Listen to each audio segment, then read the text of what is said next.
जिक्र है, लेकिन गुप्त भेदों के रूप में है।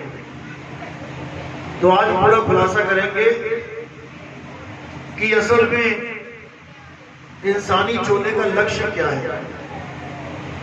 कोई हिंदू है, कोई मुसलमान है, कोई सिख है, कोई ईसाई है, इससे कोई फर्क नहीं पड़ता। इससे कोई फर्क नहीं पड़ता कि कोई हिंदू है, मुसलमान है, सिख है, ईसाई है तो सब इंसान। क्या मुसलमान इंसान नहीं है? क्या सिख इंसान नहीं है? क्या ईसाई इंसान नहीं है? हम सब इंसान हैं, लेकिन फिर भी हम एक दूसरे को देख के राजी नहीं है। ये नफरत का बीज क्यों है? क्योंकि हम समझ ही नहीं पा रहे हैं कि हम क्या करने आए थे और क्या करने लग गए। ये जितने भी धर्म के ठेकेदार हैं, ये सब हमें लड़वाने में लगे हैं, झगड़ा करवाने में लगे हैं। कोई ऐसा नहीं मिल रहा जो हमें प्रेम करना सिखा दे। तो केवल संत महात्मा हमें समझाते हैं कि भाई तो इस दुनिया में आया है, एक दूसरे से प्रेम कर और भगवान की, परमात्मा की, अल्लाह वाहिगुरु की भक्ति कर। ये मनुष्य चोला बार बार नहीं मिलेगा, लेकिन हम समझ नहीं पाते। इसीलिए कबीर साहब ने भी बोला कि जो लोग धर्म के नाम पे लड़ते हैं, उनके लिए क्या बोला? अरे भाई रे, दो जगदीश कहां से आया, कहो कौन बोल आया? कि दो भगवान कहां से आ गए? हिंदू कहते हैं मेरा राम भगवान है, मुसलमान कहता मेरा अल्लाह है, ईसाई कहता मेरा गॉड बड़ा है, जबकि एक ही चीज के सारे नाम हैं। एक ही चीज के सारे नाम हैं। जैसे पानी के नाम देखो कितने हैं, जल, वाटर, नीर, टोए। अब सब झगड़ा कर रहे हैं अलग अलग नामों के पीछे, और वस्तु एक ही है। अब वस्तु का ज्ञान नहीं है, इसलिए झगड़ा हो रहा है। अगर वस्तु का ज्ञान हो तो तुम्हें इससे कोई फर्क नहीं पड़ेगा। अगर कोई तुम्हारे पानी को वाटर कहता है, तुम्हें पता है पानी और वाटर और जल एक ही चीज है, कोई झगड़ा नहीं है। लेकिन यहाँ पे झगड़ा है राम, अल्लाह, वाहिगुरु पे। क्यों? तुम्हें वस्तु का ज्ञान नहीं है कि ये सारी वस्तुएं एक ही हैं। अगर पता लग जाए कि ये वस्तुएं एक हैं, सारे झगड़े शांत।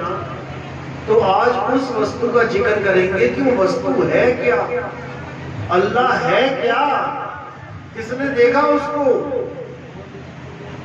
वाहिगुरु है क्या, किसने देखा? परमेश्वर परमात्मा है क्या, किसने देखा? कितने हाथ है, कितने पैर है परमात्मा के? देखा किसी ने भी नहीं, लेकिन बस नामों के पीछे झगड़ा कर रहे हैं। सारा खेल नाम का है। अब इसी नाम पे हमने विचार करना, ये नाम आए कहां से? इस दुनिया में जब हम पहली बार आए, तब हमारे पास ये कपड़े भी नहीं थे। जब हम पहली बार आए, यानी इंसान पहली बार दुनिया में आया, तो कैसा आया? आदि मानव के रूप में। आपने विज्ञान की किताबों में पढ़ा होगा 10वीं में, 8वीं में, कि आदि मानव इस दुनिया में जब आए तो वो बिना कपड़ों के नंगे आए। ना उनके पास रसोइयां थी खाना बनाने के लिए। क्या खाते थे? फल, फूल, कंद मूल, या किसी जानवर को मार के खा लेते थे। तब कौन मंदिर जाता था? तब कौन मस्जिद जाता था? तब कौन गिरजा घर जाता था? तब भगवान कहां था? तब भगवानों के नाम कहां थे? एक भी नाम नहीं था। ना राम था, ना कबीर था, ना अल्लाह वाहिगुरु गॉड था। केवल उसे एक ही चीज पता थी कि मैं पेट कैसे भरूं, या कोई जानवर आ गया सामने तो मैं उससे बचूं कैसे, शेर से बचूं कैसे। बस उसको एक ही चीज थी, बचो और खाओ, मारो जानवरों को, खाओ। इसके अलावा कोई भक्ति नहीं, कोई नाम नहीं, कोई लेना नहीं, कोई देना नहीं, किसी का किसी से कोई झगड़ा नहीं, सब यही रहते थे। लेकिन धीरे धीरे धीरे इस आदि मानव की बुद्धि जागृत होने लगी।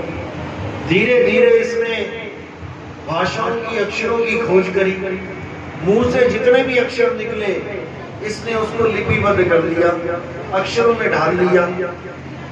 ये अक्षर आदमी ने बनाए हैं, इसीलिए हर आदमी की भाषा अलग अलग है, अलग अलग देशों में।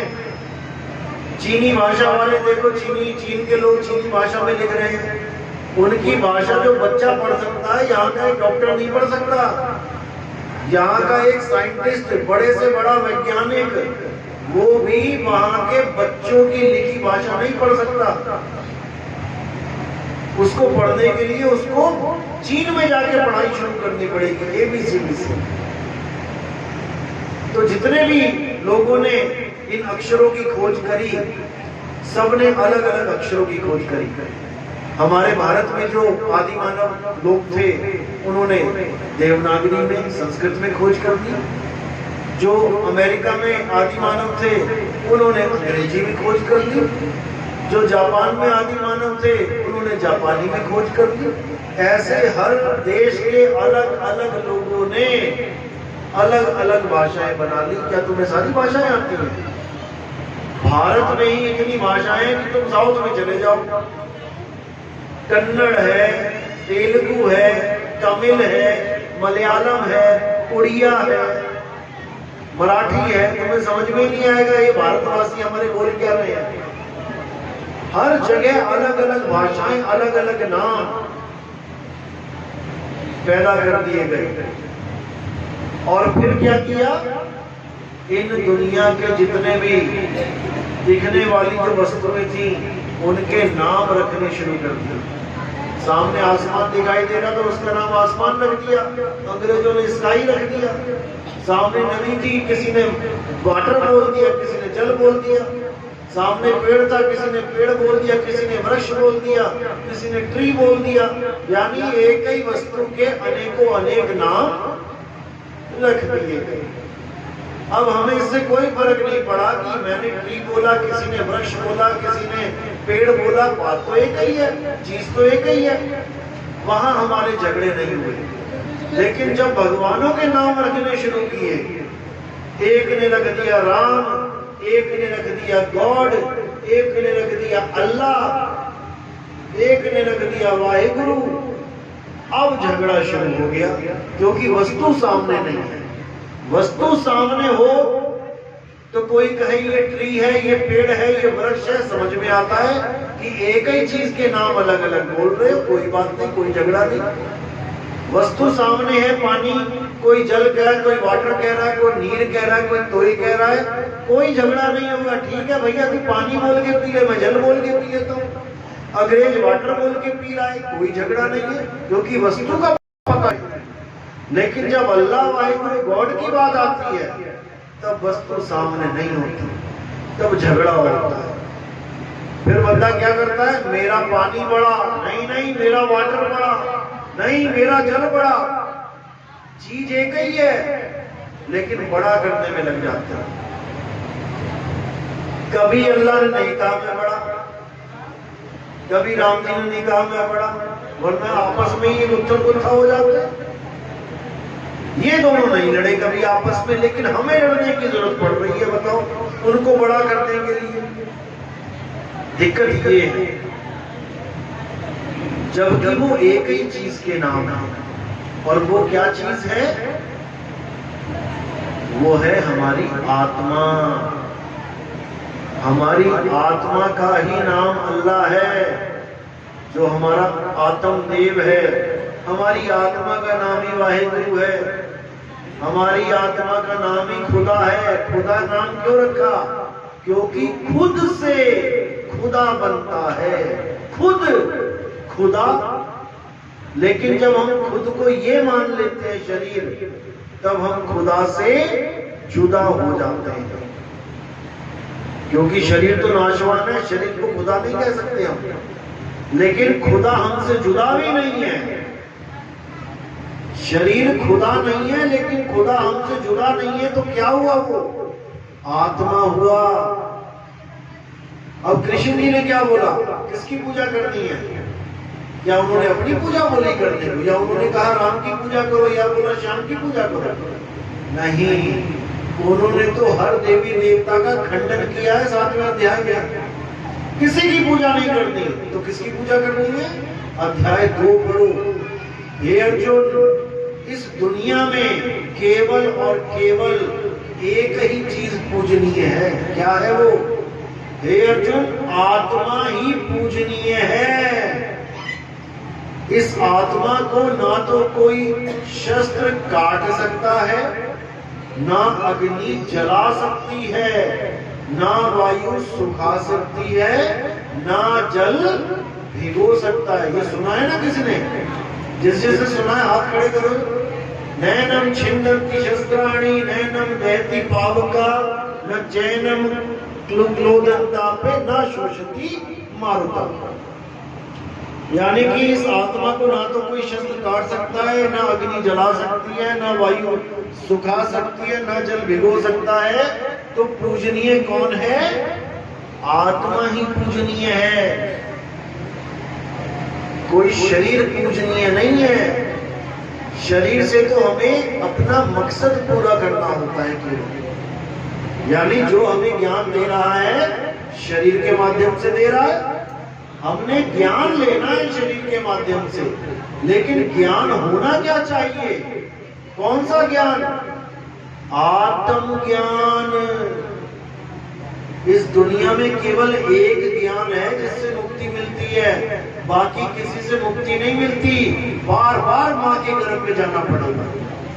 जब बच्चा माँ के गर्भ में जाता है, उल्टा लटका होता है, तो परमात्मा से अरदास लगाता है, हे परमात्मा मुझे बचाओ, मैं कहाँ पे पैक हो गया जाके, ना हाथ हिला पा रहा हूँ, ना पैर हिला पा रहा हूँ। हालत खराब हो जाती है। अगर 1 घंटे तक तुम्हें रस्सी से बांध के, जैसे गर्भ में उल्टे लटके होते हैं, ऐसे बांध के रख दिया जाए, तुम्हारी हालत खराब हो जाएगी। ये तो तुम्हें अच्छी लग रही है दुनिया, क्योंकि तुम खुले डुल्ले घूम रहे हो। थोड़ी सी गर्मी लगी, पंखा चला लिया, ठंड लगी, हीटर चला लिया, प्यास लगी, गीजर से पानी पी लिया गर्म, और जब पैक करके गर्म में डाल दिया 9 महीने के लिए, तो तब हाय तौबा हो जाती है, बचाओ बचाओ होती है, त्राई मां। तब ये जीव क्या कहता है? हे परमात्मा, एक बार बाहर निकाल दे, उसके बाद तेरी भक्ति करूंगा, दोबारा इस रास्ते तो कभी नहीं आऊंगा। लेकिन बाहर आते ही माया की दौड़ में फिर शामिल हो जाता है। और माया इतनी सयानी है कि तुम्हें, तुम्हारी जो गर्भ जून की अवस्था है, 9 महीने बिताए तुमने, तुम्हें एक पल भी याद नहीं आएगा। याद करके देखो, पीछे से पीछे तक जाओ, कितना याद कर सकते हो? पहली क्लास, LKG, UKG, और चले जाओ पीछे, कितना पीछे जा सकते हो? जब तुम गर्भ में थे, उस सीन को एक पल भी याद नहीं कर सकते। इस माया ने सारी फाइलें डिलीट मार दी दिमाग से। जैसे तुम्हारे मोबाइल में किसी ने फोटो खींची तुम्हारी, उसके बाद वो डिलीट मार दे, तो क्या ढूंढोगे उसमें अब? इसी प्रकार तुम ही गर्भ में थे, तुम्हारी ही यादें हैं वो, लेकिन माया ने ऐसी डिलीट मार दी कि सोचने पर भी नहीं सोच सकते कि मैं वहां पे क्या था, कैसा था। क्योंकि अगर एक पल के लिए तुम्हें याद आ जाए कि मेरी क्या हालत थी, तुमसे शरीर इस दुनिया में और कोई बच्चा होगा नहीं, क्योंकि तुम्हें पता लग जाएगा कि बेटा फिर वहीं जाना है। और ये जितनी भी माया की दौड़ है, इसको खत्म करके तुम केवल एक ही चीज से बचने की कोशिश करोगे, और वो है गर्भ जून। जैसे कोरोना आया था ना, कोरोना, तो सब एक ही चीज से बचने की कोशिश कर रहे थे, तो भैया मुझे कोरोना ना हो जाए।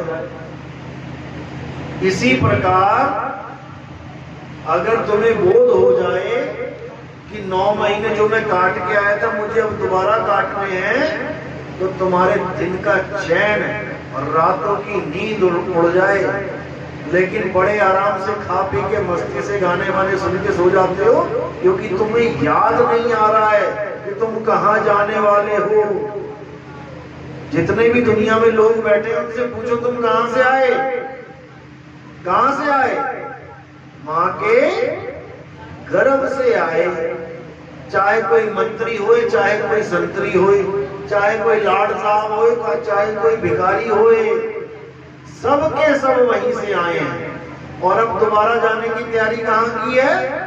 फिर वहीं जाने की तैयारी है। एक एक दिन कम हो रहा है, काले बाल सफेद हो रहे हैं, 32 दांत 30, 28, 14, 10, 5 हो रहे हैं। आंखें जो 6x6 थी अब कमजोर हो रही हैं। कान जो बड़ी दूर दूर की बातें सुन लेते थे अब मशीन लगानी पड़ रही है। चमड़ी जो चमक मारती थी अब झुर्रियां पड़ रही हैं। एक एक दिन, एक एक घंटा, एक एक पल तुम मौत की तरफ बढ़ रहे हो। तुम्हारी मौत आने वाली है, लेकिन तुम भूले बैठे हो। किसने बुलाया?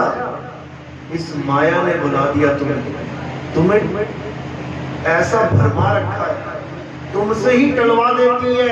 अरे आएगी देखी जाएगी, कितना आसान है कहना, आएगी देखी जाएगी, कितना आसान है कहना। उतना ही आसान है जितना तुम्हें ये बोल दिया जाए कि बेटा सामने जंगल है, उसमें 10 शेर रहते हैं, इस जंगल को पार करना है। तुम कहो ठीक है, जब आएगा शेर देखा जाएगा। फिर तुम क्या देखोगे? फिर तो शेर तुम्हें देखेगा। यानी कि उस जंगल को पार करना है सबको, और मौत रूपी शेर बैठा है। अभी इंतजाम कर लोगे बचने का, तब तो समझ लो बच गए। और कहो कि जब आएगा तब देखा जाएगा, तब हालत खराब हो जाएगी सबकी। इसलिए कबीर साहब कह रहे हैं कि बचना चाहो काल जाल से, चीनो शब्द हमारा, और कहे कबीर अमर कर राखूं जो निज होए हमारा। अगर तुम अमर होना चाहते हो, कौन कौन अमर होना चाहता है? कौन कौन अमर होना चाहता है? अब गौर करो, क्या तुम अमर नहीं हो? अच्छी तरह समझना जो मैंने ये बात बोली। 2 प्रकार की चीजें होती हैं, एक होता है शरीर, एक होती है आत्मा। शरीर है मिट्टी, आत्मा भी मिट्टी है क्या? नहीं। शरीर है मिट्टी और आत्मा है सत्य, जिसका कभी नाश नहीं होता। तो आप मिट्टी हो या आत्मा हो? क्या हो? मिट्टी कौन कौन कहता है मैं मिट्टी हूं? एक ने भी हाथ नहीं उठाया। आत्मा कौन कौन है? सभी आत्मा है। तो क्या आत्मा कभी मरती है? नहीं। तो आप क्या कभी मरोगे? नहीं। तो अमर कौन होना चाहता है? अमर ही है। जो खुद ही अमर है वो भी अमर होना चाह रहा है। तुम्हारे चाहने पर भी तुम नहीं मर पाओगे। मरेगा कौन? शरीर। मिट्टी, शरीर, शरीर मरेगा, तुम नहीं मरोगे। हम ना मरिब, मरिब संसारा। संसारा क्या होता है? ये है संसारा, ये गाया ही संसार है। इस संसार को आत्मा चला रही है। इसी संसार से, इसी सृष्टि से अगली सृष्टि पैदा हो जाती है जब तुम्हारी शादी हो जाती है। तो कहते हैं हम ना मरिब, मरिब संसारा, हमको मिला जियावनहारा। मुझे आत्म ज्ञान मिल गया। अब मैं अपने आप को काया नहीं मानता कि मैं शरीर हूं। शरीर क्या है? शरीर कपड़े हैं। हे अर्जुन, तू और मैं ये शरीर नहीं है। शरीर तो इस आत्मा के कपड़े हैं। शरीरों के मारे जाने पर भी आत्मा कभी नहीं मरता। ऐसा कोई समय नहीं था जब तू, मैं या ये राजा महाराजा नहीं थे, और ऐसा कोई समय नहीं आएगा जब तू, मैं या ये राजा महाराजा नहीं होंगे। यानी हम सदा सदा अजर अमर अविनाशी हैं। लेकिन हमें एक रॉन्ग मैसेज डाल दिया गया दिमाग में। एक गलत मैसेज आ गया हमारे दिमाग में कि बेटा एक दिन तो तुझे मरना है।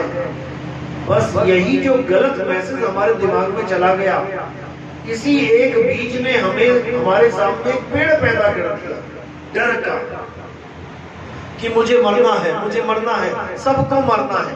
अरे कोई नहीं मरेगा, एक भी जीव नहीं मर सकता। करेगा क्या? केवल शरीर को छोड़ेगा। किसी को मरना मरना कर रखा है, सबने लगा रखा है। जैसे ये कूलर चल रहा है, दो चीजें हैं यहाँ पे, एक जो दिखाई दे रहा है, एक जो नहीं दिखाई दे रहा है। दिखाई क्या दे रहा है? कूलर का शरीर दिखाई दे रहा है, लेकिन क्या उसकी वजह उसके बिना चल सकता है जो नहीं दिखाई दे रहा है? नहीं, क्या दिखाई दे रहा है? करंट। करंट नहीं दिखाई दे रहा है, लेकिन जो नहीं दिखाई दे रहा है उसी की वजह से दिखाई देने वाला चल रहा है।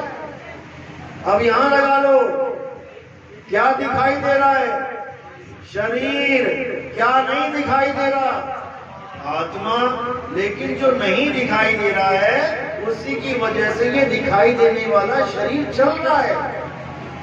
जैसे ही आत्मा अलग हो गई, अब ये क्या करेगा? चलता हुआ शरीर रुक जाएगा। तब तुम क्या कहोगे? अरे मेरे पिताजी मर गए, मेरी अम्मा मर गई, मेरा भाई मर गया। तुम्हारा भाई शरीर था या आत्मा? आत्मा। तो तुम्हारा भाई तो शरीर को छोड़ के चला गया, शरीर को छोड़ के चला गया। जो चला गया वो था तुम्हारा भाई, और जो पड़ा रह गया वो था तुम्हारे भाई का शरीर। इसीलिए कहते हैं मेरी माँ मुझे छोड़ के चली गई। चली कहां गई? ये पड़ी तो है, ये पड़ी तो है, लेकिन नहीं है, ये केवल मिट्टी पड़ी हुई है। जो इसको जला रही थी वो छोड़ के चली गई। कहां चली गई? कहां चली गई? मां के गर्भ में दोबारा शरीर धारण करने चली गई। ऐसे ही ये आत्मा, जीवात्मा जन्मों जन्मों तक शरीर धारण कर करके बेचारी इस दुनिया में आती है, खेलती है, खाती है, फिर एक दिन मर के फिर गर्भ में चली जाती है। ऐसे ही भटकते भटकते भटकते जन्मों जन्म बीत जाते हैं, लेकिन इसको ठिकाना नहीं मिलता।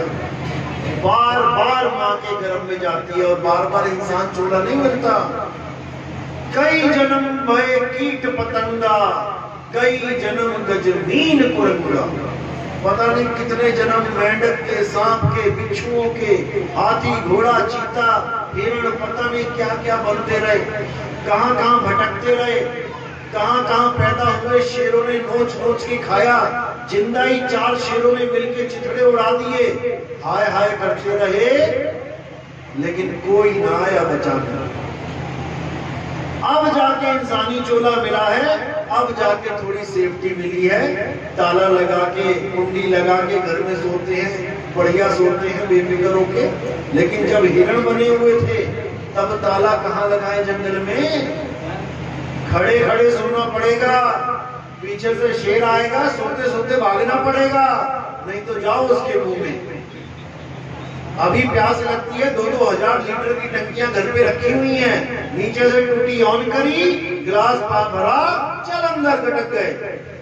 और जब हिरण बन जाओगे तब बार बार तालाब के पास जाना पड़ेगा पानी पीने के लिए। और तालाब में कौन छुपा बैठा है? मगरमच्छ। एक गिलास पानी के लिए तुम्हें मगरमच्छ से बार बार सामना करना पड़ेगा। एक घूंट पानी पीता है हिरण, इतने में वो एकदम आता है झपट्टा मारने को। बच गया तो बच गया, नहीं तो गया पानी में। ये एक घूंट पानी की कीमत देनी पड़ेगी जब 1,84 में चले जाओगे। अभी तो मौजे लगा रखी हैं, इस माया ने मौजे लगा रखी हैं। गर्मी लगी पंखा चला लिया, ठंड लगी हीटर चला ली, प्यास लगी आरओ वाटर पी लिया।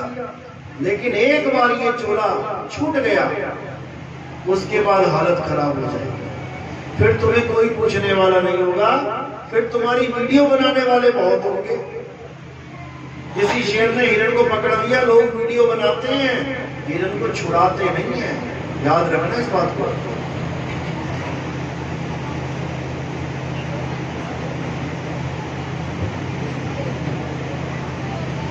तो बचने का क्या तरीका है? आत्मज्ञान। हे अर्जुन, जो लोग शरीरों की पूजा करते हैं उन्हें बार बार शरीर धारण करना पड़ता है। जो पीपल की पूजा करते हैं उन्हें बार बार पीपल का जन्म लेना पड़ता है।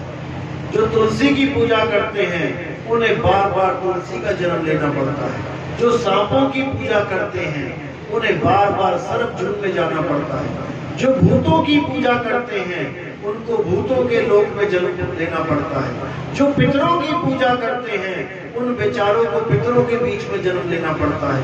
जो देवताओं की पूजा करते हैं उन्हें देवताओं के बीच में जन्म लेना पड़ता है। हे अर्जुन, ये सब लोग मिथ्या ही जन्म बर्बाद कर देते हैं। ये चाहकर भी उस परम अवस्था को प्राप्त नहीं कर सकते। इनकी मुक्ति कभी नहीं हो सकती। ये ऐसे भटकेंगे यहाँ पर 1,84 में।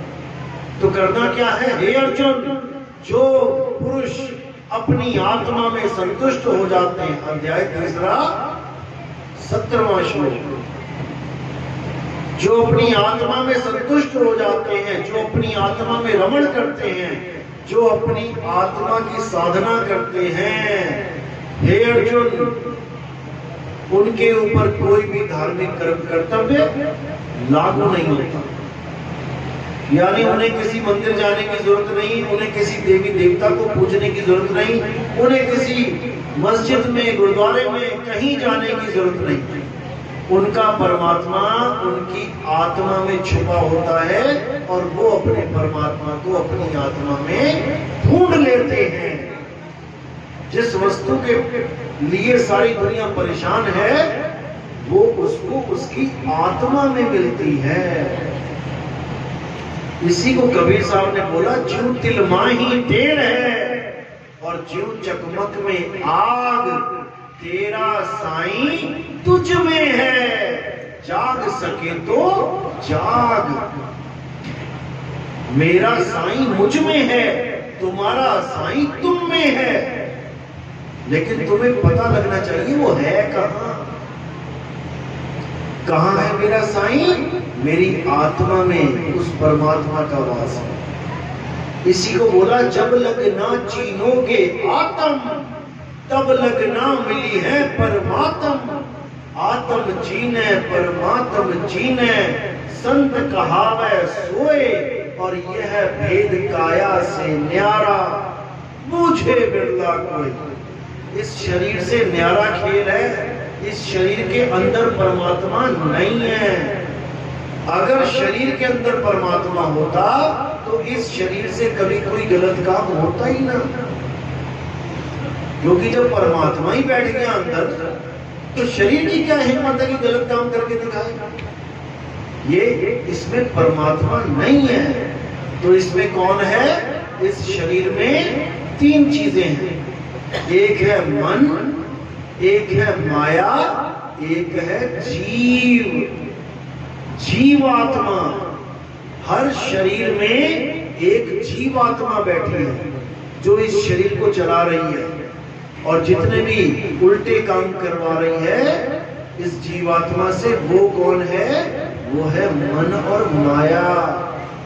ये मिलके इस जीवात्मा से सारे उल्टे काम करवा रहे हैं, और जीव बेचारा बिना सोचे समझे इसके चक्कर में पड़ा हुआ है। ये जितनी घूसखोरी है, ये जितने अत्याचार है, ये जितना अन्याय है, ये जितने भी धोखाधड़ी है, कौन करवा रहा है? सबको पता है कि कुछ लेके नहीं जाना यहां से, फिर भी 1 लाख रुपए घूस मांग रहे हैं, और वो घूस पड़ी हुई बैंक में पड़ी रह जाएगी सारी उम्र, खा भी नहीं पाएंगे, इतना पैसा इकट्ठा कर दिया, लेकिन फिर भी ये उल्टे काम नहीं छोड़ रहे। किसके कहने पे? मन के कहने पे। ये मन ही गलत काम करवाता है, और लास्ट में मन ही तुम्हें गुनहगार बना देता है कि तूने किया, तूने किया, तूने किया, और तुम भी कहते हो हाँ भैया मैंने किया, तो चल भुगत। तो कहते जब लग जानू मैं हूं करता, तब लग गर्भ जून में फिरता। बार बार मां के गर्भ में जाने के लिए तैयार रहो।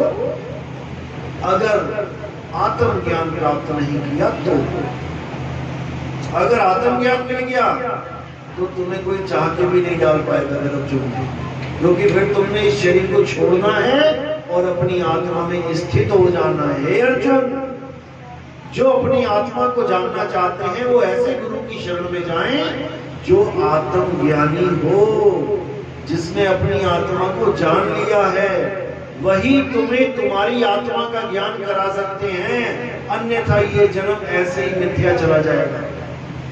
एक बार आत्मा का ज्ञान हो जाने पर, अध्याय 4 35वां श्लोक, एक बार आत्मा का ज्ञान हो जाने पर तुम्हें इस दुनिया में कोई भ्रमित नहीं कर पाएगा। क्यों नहीं कर पाएगा? क्योंकि तुम्हें पता लग गया कि मैं शरीर नहीं हूं, मैं आत्मा हूं, मैं अजर अमर हूं। अब मैंने क्या करना है? मैंने मरना नहीं है, अब मैंने शरीर को सही तरीके से छोड़ना है। बस इतना सा काम है। शरीर को कैसे छोड़ना है ये भेद तुम्हें गुरु बताता है, और तुम उस भेद के अनुसार इस शरीर को छोड़ने की तैयारी में लग जाते हो। इसी को बोला है कि मरता मरता जग हुआ, मरना जाने ना कोई, और ऐसी मरनी जो मरे बहुर न मरना हुआ। सारी दुनिया कह रही है मौत आएगी, देखी जाएगी, आएगी, और जब आती है तो क्या कहते हैं? अरे मुझे डॉक्टर के पास ले जाओ, अरे मुझे ठीक करवा दो। फिर क्यों हालत खराब होती है? फिर क्यों डॉक्टरों के पास भागता है? अगर मौत से डरता नहीं है तो सबकी हालत खराब हो जाती है। कोई बोलता उस मंदिर में जाके मन्नत मांग ले, भागा जाता है।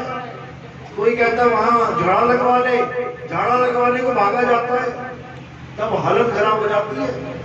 लेकिन बचता फिर भी नहीं है कि पता लगा मंदिर में जाके ठीक हो जाऊं, बच जाऊं हमेशा के लिए। अरे एक बार ठीक हो गया, 2 बार ठीक हो गया, लेकिन फिर भी मरना पड़ेगा। तो इसीलिए बोला हम ना मरे मरिब संसारा। अब मैं नहीं मरूंगा। क्यों? अब मुझे ऐसा गुरु मिल गया जो मुझे मरने का तरीका बता दे। मरने का तरीका का मतलब है शरीर छोड़ने का तरीका। जब मृत्यु आती है तो तुम ये शरीर कैसे छोड़ते हो? 9 दरवाजों में से छोड़ते हो। कौन से 9 दरवाजे हैं? जैसे इस घर को, अभी तुम घर में घुस गए हो, जब इस घर को छोड़ोगे तो कहां से निकलोगे? जहां से आए हो वहीं से निकलोगे। तो इस शरीर में जो तुम बैठे हो, जब इस शरीर को छोड़ोगे तो कहां से निकलोगे? 9 दरवाजे हैं इस शरीर में।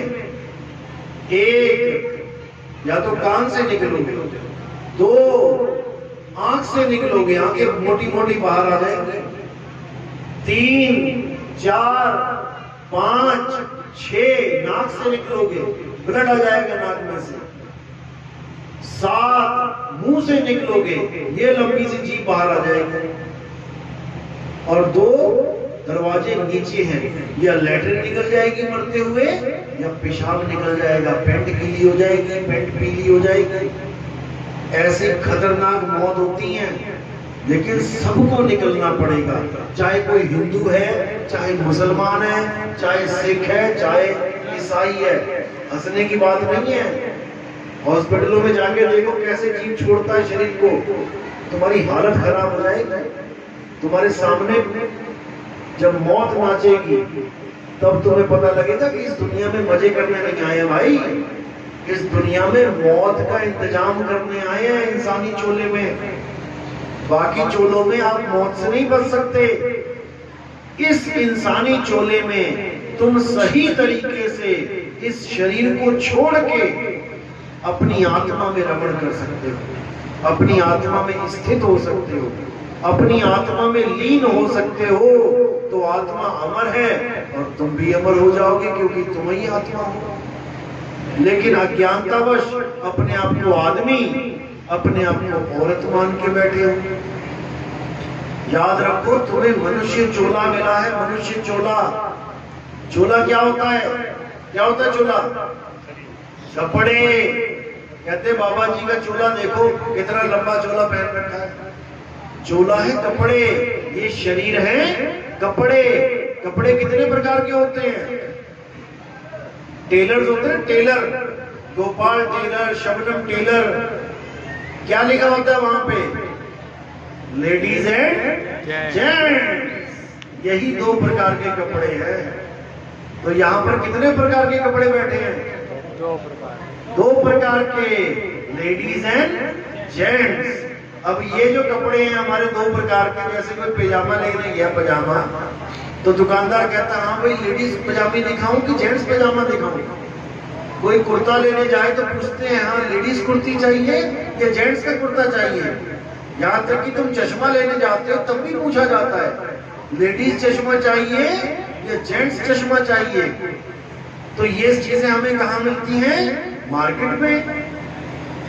मैंने लेडीज कपड़े पहन लिए या मैंने जेंट्स कपड़े पहन लिए तो इसका मतलब ये तो नहीं कि मैं लेडीज या जेंट्स बन गया, वो तो कपड़े हैं। तो ये कपड़े कहाँ मिले? मार्केट में। और ये वाले कपड़े लेडीज एंड जेंट्स, ये कपड़े मिट्टी वाले कहाँ मिले? माँ के गर्भ में। जब माँ के गर्भ में ये कपड़े धारण किए हमने, जिसको कहते हैं बच्चा ठहर जाना, यानी अब कपड़ा पहन रहा है वो, और तुम क्या करते हो? तुम अल्ट्रासाउंड करवाते हो, लड़का है कि लड़की। तो मशीन देखती है, क्या देखती है? कपड़ा देखती है। कौन सा कपड़ा बनाया जा रहा है इस गर्भ में? लड़के का कपड़ा या लड़की का कपड़ा? और जब डॉक्टर कहता है कि लड़का है तो तुम्हारी खुशी का कोई ठिकाना नहीं होता कि लड़का है। और जब कहते हैं लड़की है, अरे ऑपरेशन करवा दो इसका, मरवा दो इसको। अब लड़का और लड़की क्या है? कपड़ा है। और कपड़ा पहना है जिसने, वो दोनों अलग अलग है कि एक है? एक है। एक है, वो दोनों एक हैं। इस करंट में चाहे कूलर चलवा लो, इस करंट से चाहे एसी चलवा लो, इस करंट से चाहे बल्ब जलवा लो, हीटर चलवा लो, प्रेस चलवा लो, गीजर चलवा लो। करंट कितने हैं? एक है। और चला कितनों को रहा है ये? जितने मर्जी चलवा लो, इससे बड़ी बड़ी मशीनें चलवा लो। इसी प्रकार जीव एक है, लेकिन इतने सारे शरीरों को चला रहा है। चींटी से लेके व्हेल मछली तक यही जीव चला रहा है। सारे कपड़ों को चला रहा है। सांप के कपड़े को पेट की तरह पेट के बल दौड़ा रहा है। पंछियों के कपड़ों को पंखों से उड़वा रहा है। मछली के कपड़ों को पानी में चलवा रहा है। हर प्रकार के कपड़ों को ये जीवात्मा चला रहा है।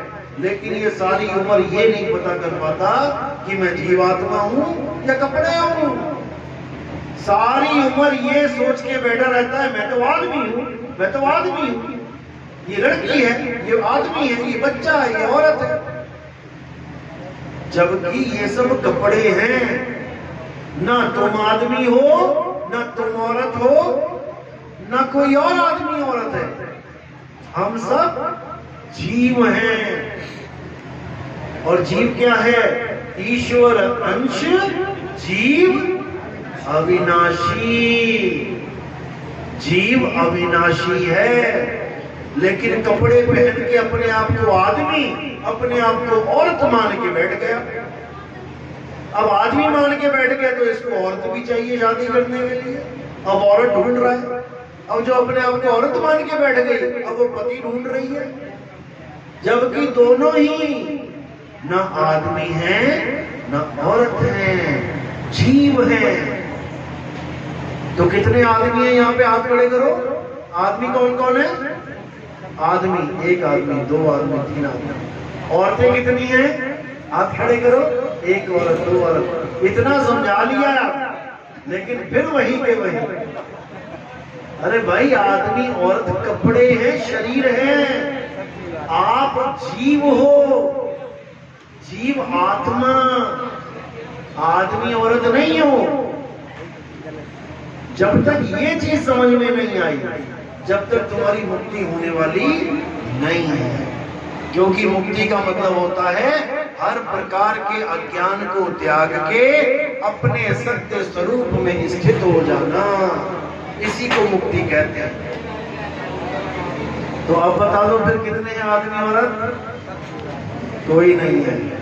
अब समझ में आई बात। तो जब हम आदमी और औरत नहीं हैं, तो राम जी आदमी है या औरत? आत्मा है।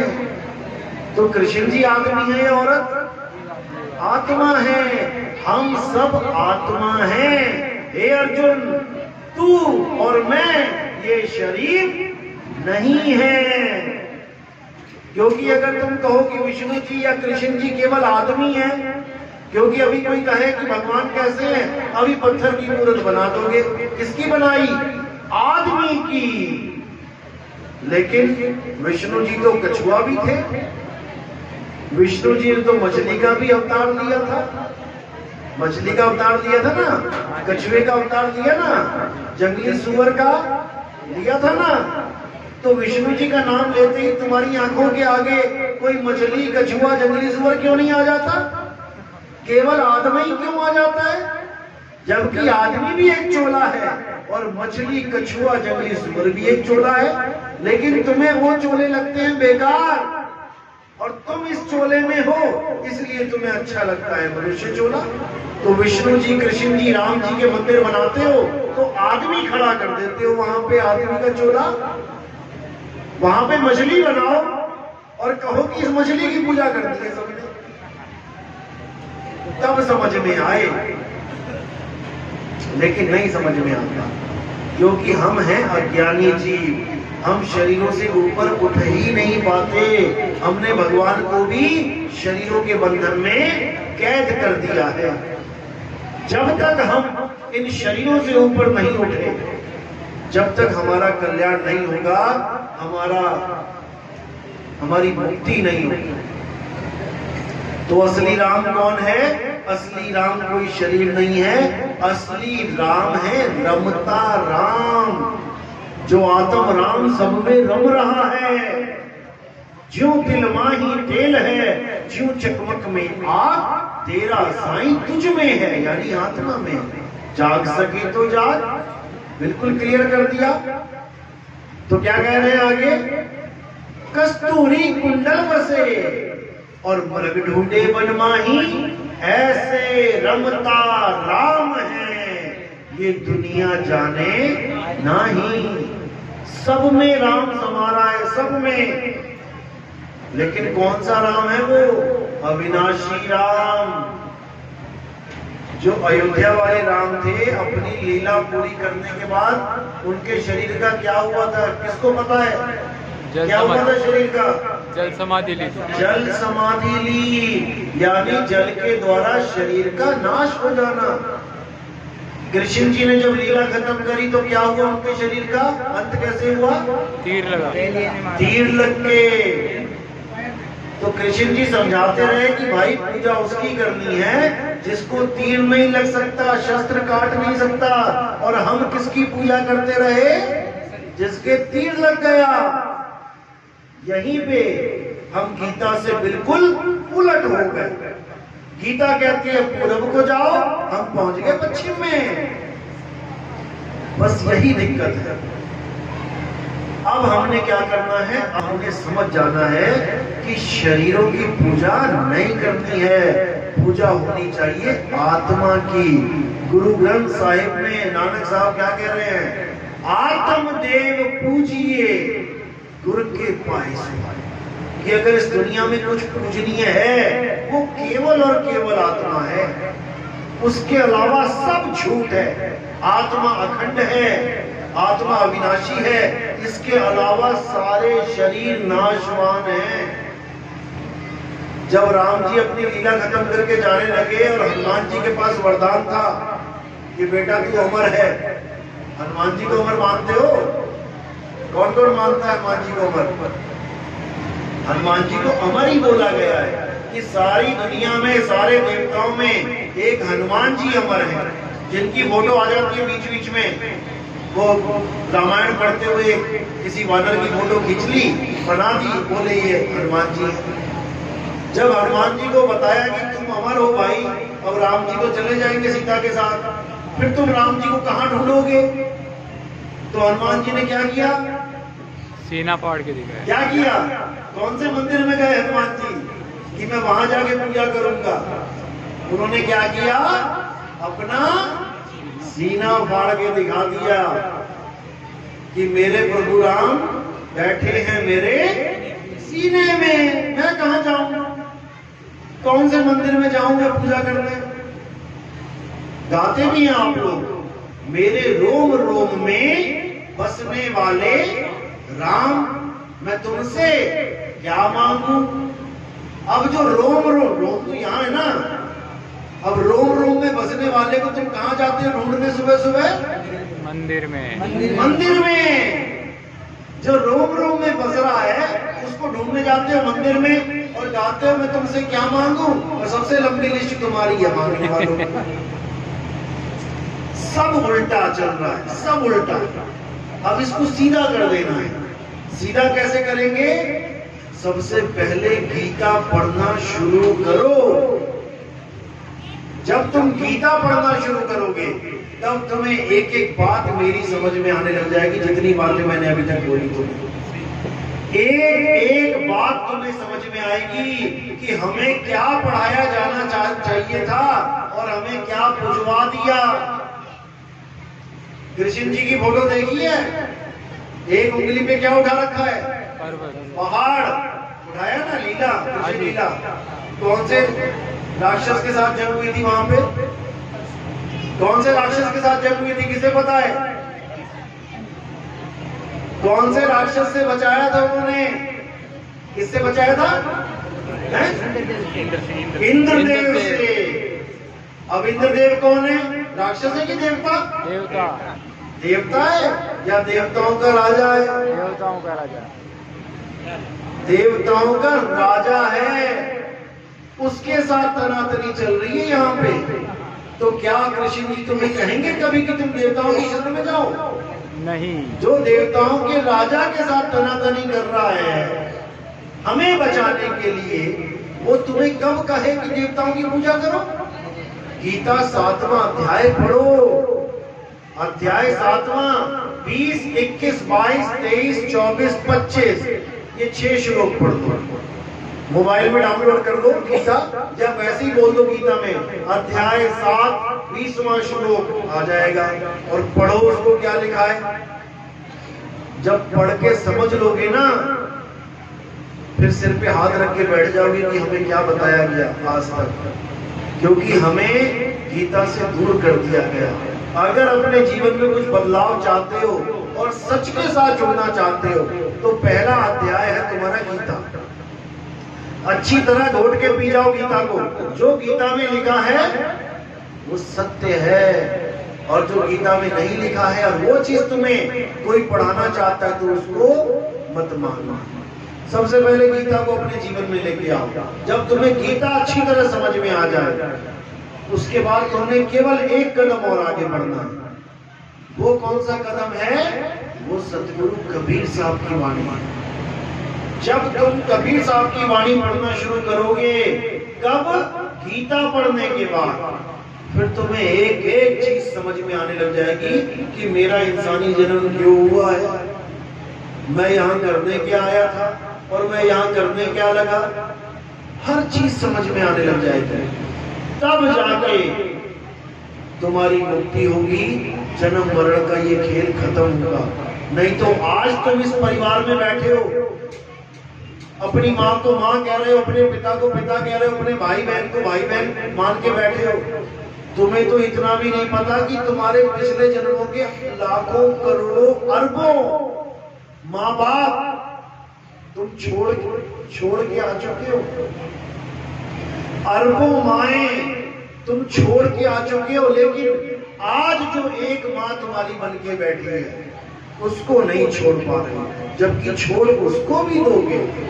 वो भी परमानेंट माँ नहीं है तुम्हारी, परमानेंट बाप नहीं है। कितनी बार कुत्ता बने तो कुत्ता कुतिया को माँ बाप बोलना पड़ गया। आज कोई कहे कि कुतिया का दूध पियो, मुंह लगा के पिएगा कोई? नहीं पिएगा। लेकिन कुतिया के गर्भ में चले गए ना तो बाकी दोस्तों से, बाकी भाइयों से लड़ लड़ के ज्यादा पियोगे, बाकियों को पीछे करोगे, खुद पी पी के मोटे तगड़े हो जाओगे। लेकिन आज कोई कहे कि उस कुतिया के थन में मुंह लगा ले, आज नहीं लगेगा। ये माया का खेल है भाई। तो पता नहीं कितनी बार कुत्ता बन गए, कितनी बार गधे सुअर बन गए, तब जाके आज यहाँ पर इस माँ को माँ कह रहे हो। नहीं तो सूरी माँ थी। सुअर के बच्चों की क्या सूरी माँ नहीं है? क्या वो प्यार नहीं करते अपनी माँ को? देखो कैसे खेलते हैं जा जाके। ऐसे हम भी खेले हैं, सारे ही खेले हैं। लेकिन आज इस शरीर को, इस हड्डी चमड़ी, इस मांस के ढांचे को माँ माँ माँ माँ कर रहे हैं। इस कपड़े को माँ माँ माँ कर रहे हैं। क्या है ये? कपड़ा है, खुद अपने हाथों से जलाओगे एक दिन, खुद अपने हाथों से अपने बाप को जलाओगे एक दिन। नहीं जलाओगे तो बता दो। तुम कभी सोच भी नहीं सकते कि मेरी माँ है कौन। तुम इस चमड़े को देख के माँ माँ माँ कर रहे हो, इस कपड़े को देख के, ये पजामी, ये कुर्ता, इस कुर्ता पजामा को पापा, इस कुर्ता पजामा को मामा। अरे असल में माँ है कौन? जो शरीर को चला रही है। क्या कूलर और करंट एक जैसे हैं? नहीं। कूलर कैसा है और करंट कैसा है, दोनों अलग है। इसी प्रकार माँ और माँ का शरीर, दोनों जमीन आसमान का अंतर है दोनों में। तुम सारी उम्र अपनी माँ के साथ रहकर भी ये नहीं जान सकते कि मेरी माँ है कौन। तुम केवल उस लाश को पकड़ पकड़ के घूम रहे हो, जो केवल उसकी आत्मा की वजह से जीवित दिखाई दे रही है। ये लाश है, ये लाश, लेकिन चल रही है, इसलिए तुम कह रहे हो नहीं नहीं ये तो जीवित है। जैसे कार जब तक चल रही है तब तक स्टीयरिंग घूम रहा है, टायर घूम रहे हैं, लाइट चल रही है, हॉर्न बज रहा है, पेट्रोल पी रही है, धुआं निकाल रही है, तो लग रहा है कि कार जिंदा है। यही कार है। आंखों से देख रहे हो, कान से सुन रहे हो, मुंह से बोल रहे हो, खाना खा रहे हो, पचा रहे हो, तो लग रहा है जिंदा है। मेरा लड़का जिंदा है, मेरी माँ जिंदा है, मेरा भाई जिंदा है। कब तक? जब तक ड्राइवर बैठा है। ड्राइवर दिल्ली से लेके मुंबई तक गाड़ी चलाए तो खाएगी भी, धुआं निकालेगी भी। और जब मुंबई में जाके वो गाड़ी खड़ी कर देगा, फिर खड़ी गाड़ी में पेट्रोल डालना, निकलेगा धुआं, पेट्रोल उसके मुंह से बाहर आ जाएगा। ऐसे ही तुम्हारे पिताजी को तुमने जितना पेट्रोल डाला वो सारा बचा लिया उन्होंने। किसकी वजह से? ड्राइवर की वजह से। और ड्राइवर निकल गया, अब उसके मुंह में तुम डालो जरा दूध, बचा लेगा क्या? यहीं से बाहर आने लग जाएगा। तो कहने का मतलब कार तब भी खुद अपने आप को नहीं समझ पा रहा कि मैं करंट हूं। कैसे पता लगे कि मैं करंट हूं? झटके से। जब झटका लगेगा तब होश आएगा, अरे मैं तो करंट हूं। मैं तो अपने आप को कूलर मान बैठा था, मैं तो अपने आप को शरीर मान बैठा था, मैं तो आत्मा हूं। कैसे पता लगेगा मैं आत्मा हूं? मेरा अस्तित्व क्या है, मेरा स्वरूप क्या है? जब हमें कोई आत्मज्ञानी गुरु विधि बता देगा आत्मा को प्राप्त करने की, तब तुम्हें समझ में आएगा कि मैं क्या हूं। और जब तुम अपने आप को समझ जाओगे कि अच्छा ये हूं मैं, तब तुम्हें अपनी माँ का भी पता लग जाएगा कि मेरी माँ क्या है। क्योंकि जो तुम हो वही तुम्हारी माँ है, जो तुम हो वही तुम्हारे पिताजी हैं। जब तुम अपने आप को शरीर से अलग समझ लोगे कि मैं क्या हूं, तो तुम अपने पिता को भी शरीर से अलग समझ लोगे कि मेरे पिताजी क्या है और मैं किसको पिताजी पिताजी कर रहा हूं। तो आत्मज्ञान सबसे उच्च ज्ञान है। कबीर साहब कहते हैं आत्मज्ञान बिना नर भटके कभी काबा कभी काशी, जल में नीन पे आसी, मोहे देखत आवे हंसी। हंसी आती है देख के। जो अमर है वो डॉक्टर के पैरों में गिरा पड़ा है, डॉक्टर साहब मुझे बचा लो, मुझे बचा लो। अरे तू मर ही नहीं सकता कभी, तुझे क्या बचाऊं मैं। और जिसको तू कह रहा है बचा लो, वो ये शरीर है, इसको कोई बचा भी नहीं सकता।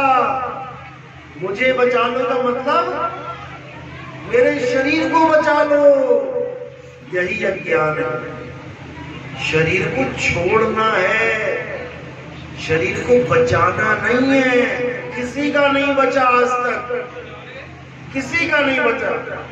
शंकर जी की बीवी का बचा क्या हुआ था? हवन कुंड में छलांग मार दी, वो भी नाश हो गया। लाद के 6-6 महीने घूमे शंकर जी। सबका नाश होगा, लेकिन अगर गुरु मिल जाए, सतगुरु मिल जाए, तो तुम्हारी ये दुविधा खत्म हो जाती है। फिर तुम्हें आत्मज्ञान समझा दिया जाता है और फिर तुमने मरना नहीं है कभी, फिर तुम अमर हो जाते हो। जैसे हनुमान जी अमर हैं, क्यों? क्योंकि उनको आत्मज्ञान करवाया था। किसने करवाया था? मुनिंद्र ऋषि ने। मुनिंद्र जी ने हनुमान जी को आत्मज्ञान करवाया था, उनको आत्मा का ज्ञान हो गया था। इसीलिए कहते हैं कि हनुमान जी अमर है, क्योंकि जिसको आत्मज्ञान हो गया वो फिर अमरता का वरदान मिल जाता है, वो दोबारा मां के गर्भ में नहीं आता। तो आज का सत्संग यहीं पे समाप्त करते हैं। किस किस के समझ में आया मेरी बात, वो हाथ खड़े करो। जिस जिसकी अच्छी तरह समझ में आ गया, यानी कि जो आत्मा को जान रहा है। अब कौन है जो आत्मा को छोड़ के फिर दोबारा से शरीरों की पूजा करेगा? वो हाथ खड़े करो। जो आत्मा को छोड़ के शरीरों की पूजा करेगा दोबारा से। अब कह रहे हो यहाँ पे, लेकिन कल वहीं खड़े दिखाई दोगे जहां पे जाते हो। तो मर्जी आपकी है, बताने वाले ने बता दिया, समझाने वाले ने समझा दिया। अब आगे आपकी मौज है, क्या करना है क्या नहीं करना है।